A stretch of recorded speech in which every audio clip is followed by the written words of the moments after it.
Hey everyone and welcome back to the channel. Today, here is a tutorial for the fourth step of the Square-1, CP or corner permutation. After you have solved the white and yellow sides, your next step is to solve all of the corners. There are only 8 algorithms and they're all really simple. And yeah, I thought I messed it up that time, but I didn't. So, let's get into it. Alright, here is the first case. So you have basically in the top layer an adjacent swap. So you need to swap these two corners. So if you have to swap adjacent corners in the top layer, make sure that they're on the left side and do this algorithm. And also make sure that you know the notations or the letters or the numbers for the Square-1. If you don't, then the video to the tutorial of it is linked in the description. So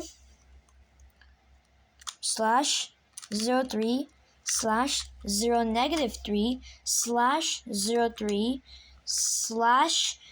/negative 30 /3 negative 3 done.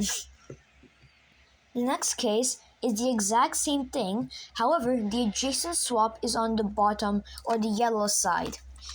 So you need to just do the exact same thing, and it's just the mirrored version of it, the algorithm. Make sure you keep it on the left and do /negative 30 /30 /negative 30 /03 /3 negative 3 you're done. That again. Also, guys, I need at least one more vote on my last post I made on my channel. So please make sure to check it out and vote your option. And you'll see what it is if you just interrogate my channel for it. But anyways, here is the next case.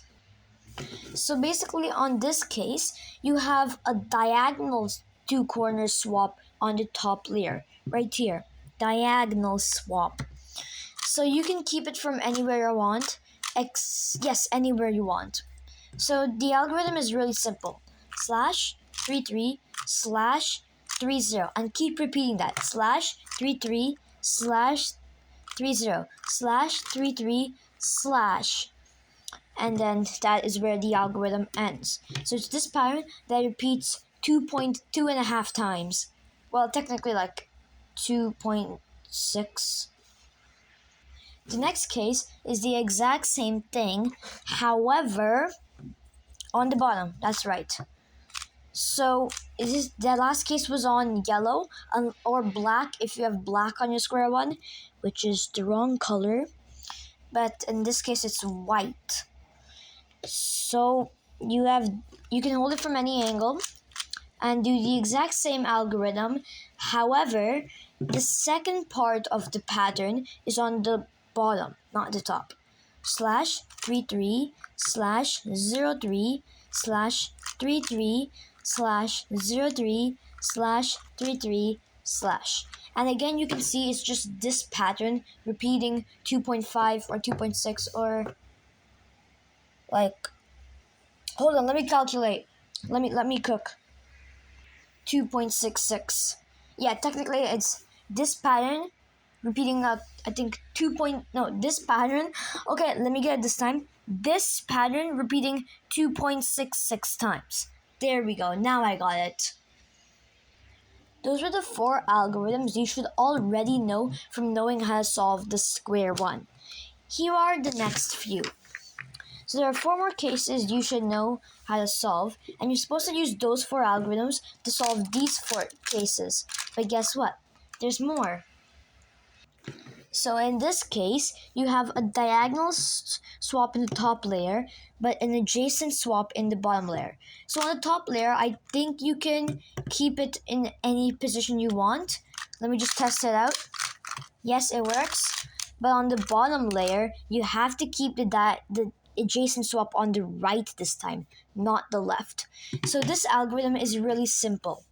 I don't even need to see the notations. Just look at it. Do you see how simple that was? And the next case is the exact same algorithm on the bottom. But what is the case? This time we have the diagonal swapping on the bottom and the adjacent swapping on the top. It's just the exact same algorithm but on the bottom. And then this little slash at the end. So it's basically this pattern repeating it is this pattern repeating 2.166 times. I'm correct there, right? Yes, I should be. Hold on a second. That can't be an algorithm, can it? Well, yes it is. And it's for the diagonal swap on both cases. I'm pretty sure you can keep it from any angle. Yes, you can keep it from any angle. So any diagonal swap, you keep it from any angle. So slash, it's that easy.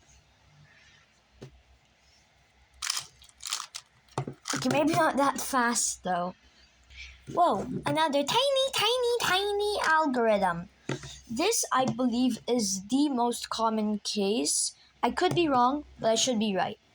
So it's when in both layers you have adjacent swaps.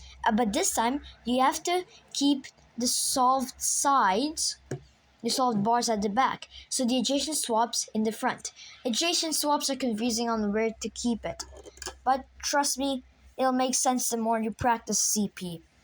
So it's really simple. Slash -30 slash 33 slash 0 -3. And that is the finger tricks you should use.